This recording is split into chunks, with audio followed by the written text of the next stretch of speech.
BMKG memprediksi sebagian wilayah Sulawesi Selatan termasuk Kota Makassar masih berpotensi hujan untuk sepekan ke depan. BMKG menyebut saat ini Sulsel sudah memasuki musim peralihan dari penghujan ke musim kemarau.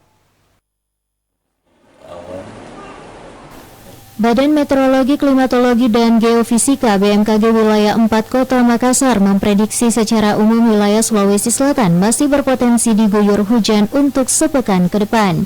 Hujan dengan intensitas ringan umumnya diperkirakan akan terjadi di wilayah Sulsel bagian timur dan utara, meliputi Kabupaten Sinjai, Bulukumba, Bone, Masamba, Malili, Belopa, dan Palopo.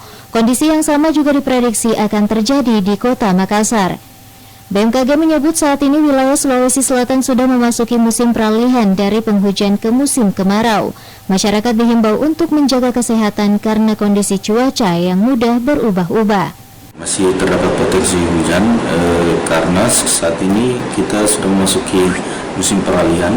Maret April itu kami perkirakan musim peralihan tak akan terjadi, di mana kondisi cuaca akan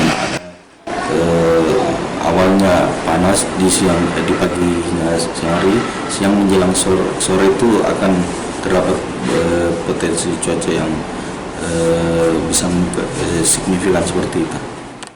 Untuk kondisi gelombang sendiri, BMKG menyebut masih cukup aman untuk nelayan bisa melaut. Ketinggian gelombang di sekitar perairan Sulawesi Selatan sekitar 0,25 hingga 1,25 meter.